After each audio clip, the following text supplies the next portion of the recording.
So if you go through my notepad here, half my notes are CG car flip, CG blood hits, CG parrot, CG soccer ball, CG glass, CG blood sprays. I already said that. Yeah, so John Woo has discovered the computer.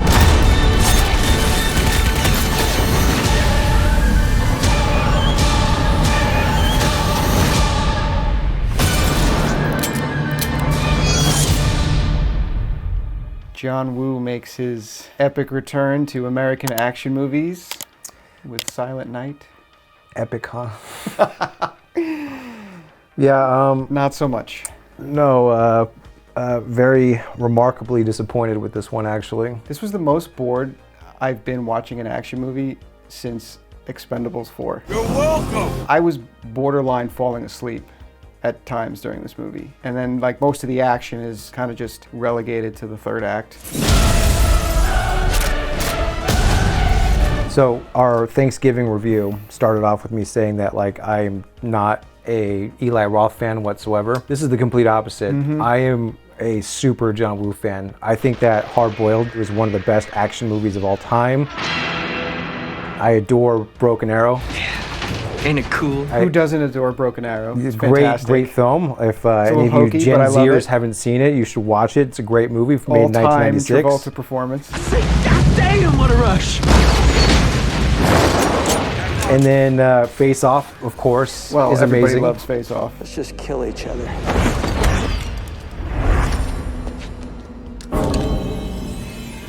But then his career kind of took a hit, I think, when he made Mission Impossible 2. 100%.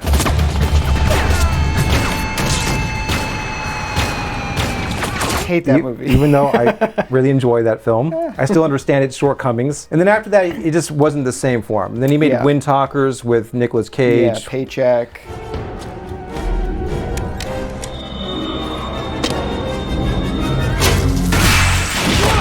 Paycheck is the one that kind of hammered the nail in the coffin for his American career.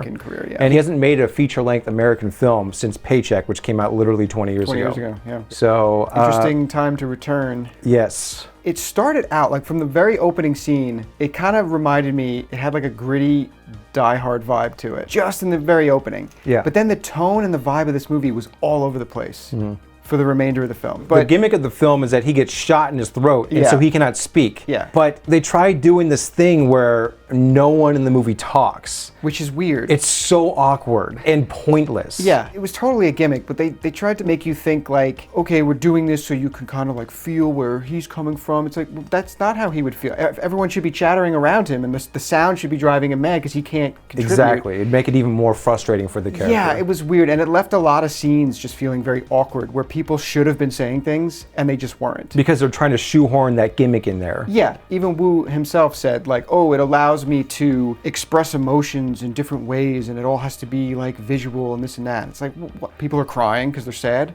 Like, which is all it was. They didn't do anything very unique with the concept of him not being able to speak. When he says the characters, he's pretty much referring to just the husband and the wife. That's it. Because those are the two that really take the bulk of the screen time. Yeah. But the plot is as simple as you can get. Husband, wife, little kid, two warring gangs. There's a drive-by, kid gets killed, he gets shot. Christmas Eve. He gets shot in the throat, loses his voice. The first half of the movie is his marriage just falling apart. And then he realizes, wait a minute, I want revenge. And then he spends the rest of the time training. Very odd training sequences. We'll get into that. So he can then wait the year to Christmas Eve again and then kill everyone involved. Hey, I am a sucker for very simple plots. So am I. I love the revenge story is tried and true. There's really no reason why it shouldn't have worked for this. There were just so many weird tonality issues and pacing issues that it just didn't work at all. Pacing is where this movie suffered the most. The opening of the film is done really well, actually, with him running, chasing after them. After at this point, you don't know the kid's been shot yet. Yeah, it takes a while to show. It's kind of a reveal. Yeah. But they show it in the trailer, so not really a reveal. I mean,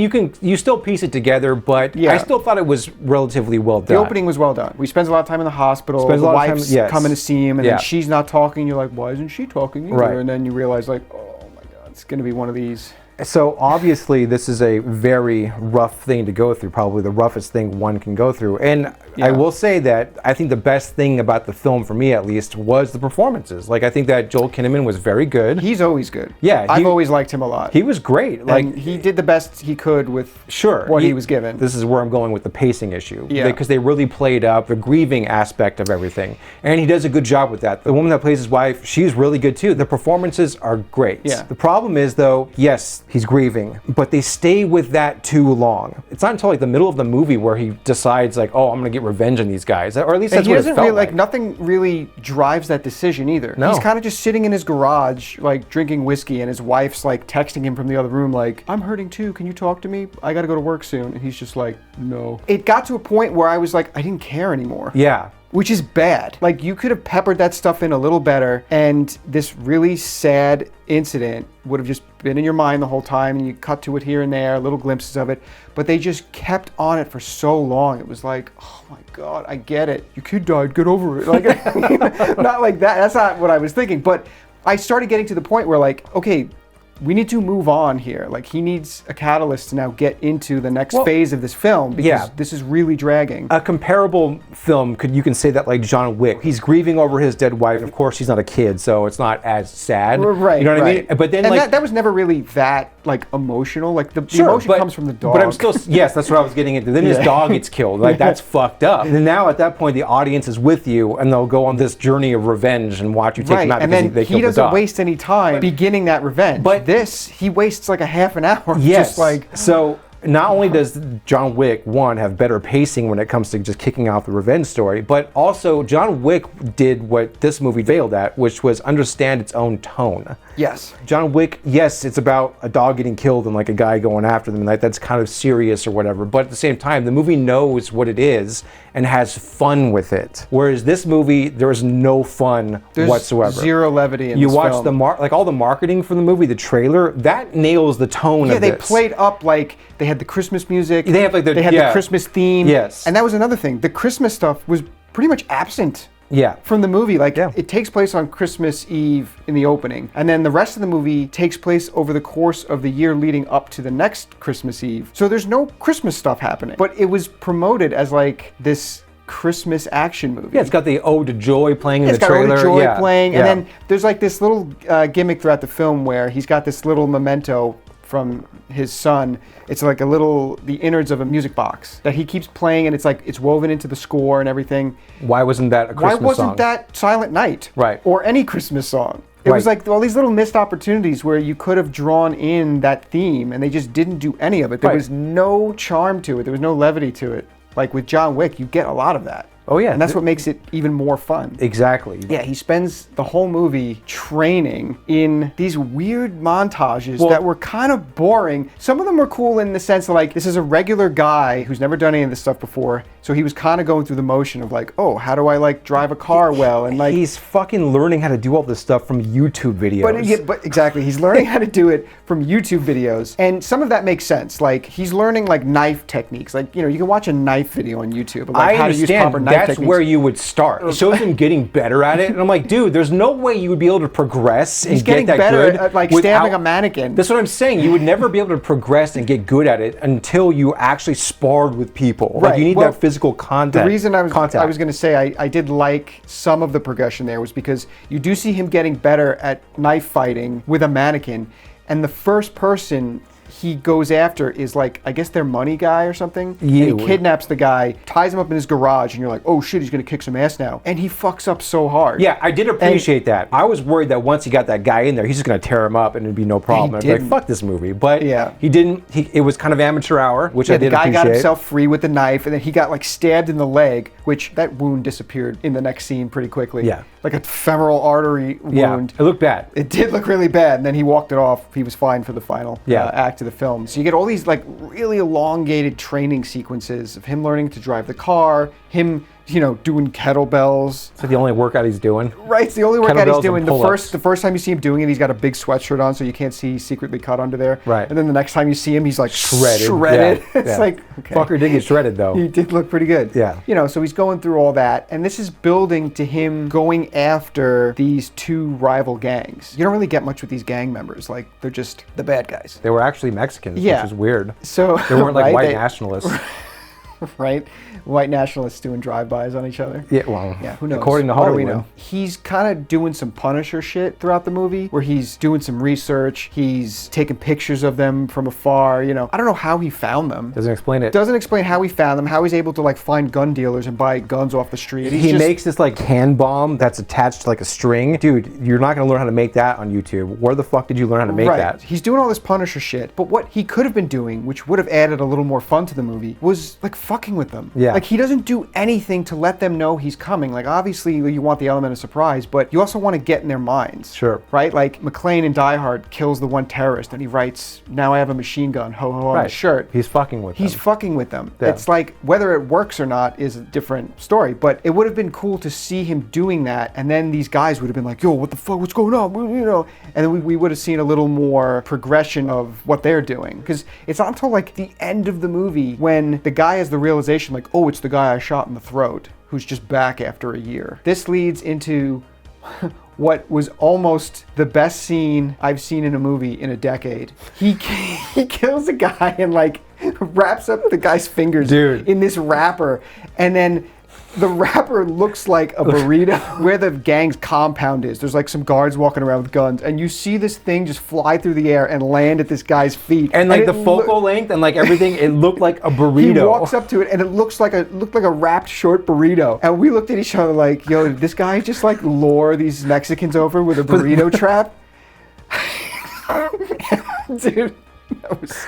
I was laughing so hard, but then it ended up being their... And then he opens it up, and it's like fingers from like one of their gang They just wrapped up their fingers and threw it over. And then the guy's like, "It's the other gang that did this. Let's immediately start a gang war." And then they're all in the same area just shooting at each other, and he pops up in his car and just starts like joining in. That was so weird. I swear like he just started a gang war in 2 seconds with a burrito, Yeah. which... I kind of wish it had been. That would have been really ballsy funny and fucking hilarious. That would have been really ballsy.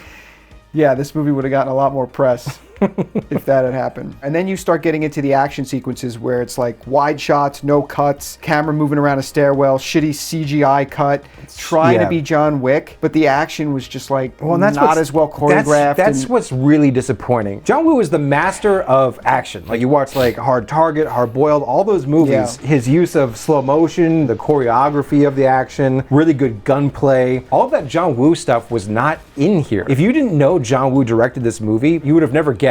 There were a couple moments where you kind of see it coming out a little, and then it just didn't follow through. Still, at best, it would have just been like, "Oh, this is some guy who's just kind of imitating John Woo's style here and there." Yeah. You know, it doesn't matter. You can watch Broken Arrow, Face Off. Like those are undeniably John Woo films. Yeah. Just by the way that they're shot. Yeah. This movie does not have any of that. The action scenes were extremely subpar. There were a couple of decent, like in the very beginning when the car crashes, even though that was a fucking CGI car. It was 100% CGI when it flipped over the hydrant. Yeah. And you see all that fake water spraying out. Yeah, so, but like in terms of shot composition, camera angles, the way it's cut. Yeah, that was fine. It was okay. Yeah. You know, but later on, that last action scene, it just wasn't good. Yeah, where the villain was living in like a MoMA art installation. Yeah, with those like giant CG ornaments that are hanging from the... CG ornaments hanging everywhere, projectors, and it's like, what is this, like a John Wick nightclub? Yeah, I was like, did he set this up himself? Right, that was weird. And he's just there with his like junkie girlfriend, and then he shoots her up while he knows like the guy's like coming up through the building. And then you get like that one scene where she's got the machine gun and she's just like going nuts, like reloading, and then they're not popping out to shoot her. And then she's shooting, and that's when they pop out. And they don't wait. They don't wait till she's reloading. They just cross their fingers and hope for the best while she's unloading on them, see if they can get a shot in. That was so stupid. So dumb. So that also brings up another character. There's not many characters in this movie. You've got Joel Kinnaman, you got the wife, and she kind of just leaves halfway through the movie because, you know, he's just so far gone. She can't get through to him, so she's like, I need to be somewhere better, so she just leaves. And then you've got this gang unit LA detective who we know next to nothing about. Joel Kinnaman goes to see him, but then he never actually talks to him. He just takes pictures of all the gang members on the wall in his office. Then the cop comes back in after he left, and then like as the elevator door is closing, they like make eye contact. And like the cop does not like call out to him. That's when the idea of the gimmick really settled in with me. Like that's when I realized what they were doing. Okay, I was like, this is stupid. Yeah, and then you don't see him again until he has that brutal fight in the kitchen and then leaves that guy on the cop's doorstep. And it's like, well, how'd you figure out where he lives. Yeah. And she just followed him home one day. Again, all these questions that and movie he gives him like a raises. hard drive that has like all this legwork he did, like Punisher level legwork, where he like breaks down these two gangs' entire operation, where they are. The guy's like, yeah, this is pretty good work. So he ends up joining him in this final action scene at the end. Never talk to each other. He just joins in, and this cop ends up being like a next level gunsmith with guys popping out, and he's like, well, no, he's like that for 10 seconds. He's like that for 10 seconds until they encounter a girl with a machine gun. Right, it's so stupid. Yeah. But yeah, randomly he just starts doing these like John Woo fucking kung fu tricks and shit for like, again, 10 seconds. Random. It's stupid. Yeah, he puts down like 4 or 5 guys and then gets shot by that manic woman. So they take care of her, and then they go in and, confront our big bad. Our 5'5" big bad. Yeah. Well, not John Woo's finest work. And that's what I think the saddest thing about this whole thing is. This is John Woo's comeback, and it's not that good of a comeback. So I don't know if he's going to be sticking around in America after this. Not. Because this wasn't good, and that's very disappointing because I miss John Woo, It's a shame. Yeah. But if I were to rate this movie, I think I'm going to give this a 4.5 out of 10. 4.5. That's exactly what I was going to give it. Okay. Because it was just below okay. It's definitely in shitty territory. Yeah. Agenda, woke shit. This movie was way too straightforward with its premise to even consider doing anything agenda driven. I don't know if it's because, John Woo is from the East, but it is not woke whatsoever. I can imagine like the studio was like, have you thought about making this character gay? He was just like, what the fuck is Maybe that? all the villains could be white, having their gang war in Southern California. Yeah, exactly. John Woo was like, shut the fuck up. I'm making a boring action movie. Yeah. Yeah, and that was it. So I am actually going to give this 0 rainbows. All right, I'll stick with you on that. We'll be lock and step on this one. 0 rainbows. Yeah, can't really recommend it. No, unfortunately. That's unfortunate. If it's on Netflix or whatever, maybe check it out there. Yeah, maybe. Now, one other thing I did want to mention, since we're at the end. We've been getting a few comments from people asking us why we're not growing super fast. And in the world we live in, YouTube is not really pushing our type of content. So I think as an audience member, the best thing people can do is probably just share our reviews, share the channel with people you think might like it. Obviously like and subscribe, but if you can just, pass it on to someone else who might like it. I want you to tell all your friends about me. Yeah, and I think that might aid in helping us grow a little faster. And then we can do more reviews. In the meantime, guys, thanks for watching as usual. I do have one more question for you. Oh. So I've been kind of waiting to ask you this. Shit. All right. So if you had to watch Silent Night or Mission Impossible 2, which one would you watch? Mission Impossible 2, because at least I'll have a fun time watching that movie. Silent Night wasn't fun. That's all I need to know. And it should have been fun. If Silent Night was fun, we'd be in like a 6 territory here. That's all I need to know, man. This isn't a win. This isn't... I don't know. That's brings me massive satisfaction. All right. I mean, I gave this movie a 4.5. Which means I guess Mission Impossible would have to be a 5, but I don't want to give it a 5. Maybe Mission Impossible 2 could be a 4, but it's just more fun in a way. Mission Impossible is a 9.5 out of 10.